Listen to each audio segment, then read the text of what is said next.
So, everyone's gonna react to this draw like it's a setback, like the momentum is gone, like Carrick's run just hit a wall. But that's lazy analysis. And what if I told you, this game didn't stop Manchester United, it exposed the one problem they still haven't solved. And if Carrick doesn't fix it fast, better teams won't just frustrate United, they'll punish them. Because this wasn't about West Ham, and it definitely wasn't about bad luck. Some will say fatigue, but I promise you, it wasn't. In the next few minutes, I'll show you exactly what that problem is, and the one adjustment that decides whether the Carrick era becomes dominance or just another rebuild we're talking about in 2 years. Now, if you walk into any pub in Manchester today, or scroll through your timeline on X, and the vibe is identical.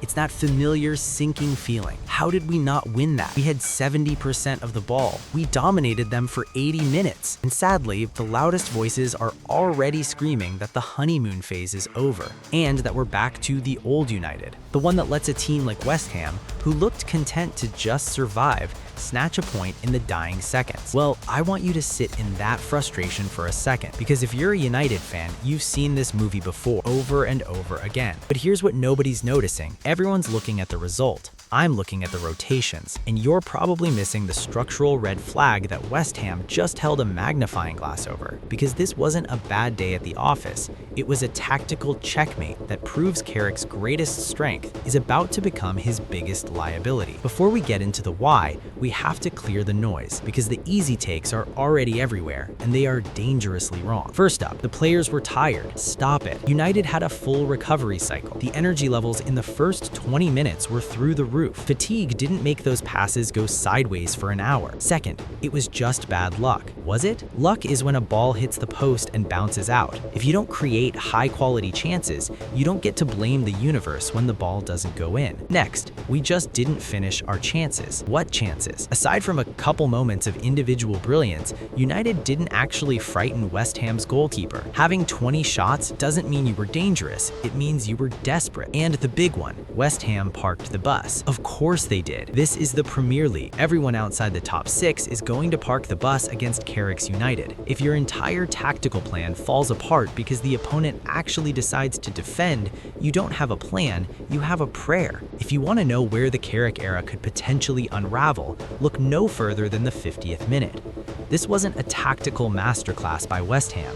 It was a series of individual starts with this young man here who, frankly, had United's number all night. Now he launches a long ball, a simple, hopeful diagonal. Now look at Luke Shaw. He's got Jarrod Bowen for company, but that's not the problem. Shaw's first crime is that the ball had no right to hit the grass. In the Premier League, you do not let a 50-yard diagonal hit the grass in your own defensive third. That's defending 101. But Shaw waits, he hesitates. And after that bounce, he lets Bowen, who he outweighs and should technically dominate, bully him off the ball. But wait, because it gets worse. Shaw's second crime for me is the recovery. I think this is a situation where you have to make a choice. Get the ball or get the man. You cannot let both pass. Instead, he does neither. He's in no man's land, allowing Soucek to pick up the scrap and spread it wide back to Bowen. Now the focus shifts to Lisandro Martinez, who I literally trust to defend my life. But look at his body language on the flank. He's literally waiting for Bowen to cross. He's standing off, giving one of the most dangerous crossers in the league 3 yards of space to pick a spot. Why would you wait for the cross to come across the face of goal? You're a world-class center back. You engage, you block, you shut down the engine room. Instead, Licha ball watches, and just like Shaw, when the delivery finally comes across the face of goal, he fails to deal with it.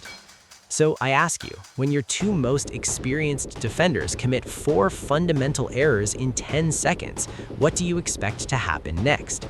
Soucek doesn't even have to work for it. He just finished the job United started for him.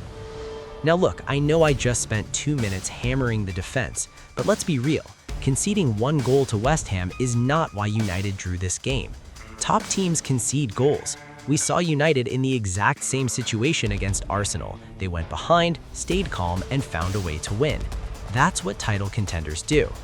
The real reason United walked away with 1 point instead of 3 isn't what happened in their own box. It's what happened, or rather what didn't happen, up front. Welcome to the middle third traffic jam. West Ham did something brave. They didn't chase. They sat in a compact, disciplined 4-5-1-0, effectively cutting off the oxygen to Bruno Fernandes and Kobbie Mainoo. Here's the issue. Under Carrick, United's entire identity is built on tempo shifts. It's those lightning-fast 1-2 passing sequences in central areas that catch defenders leaning the wrong way.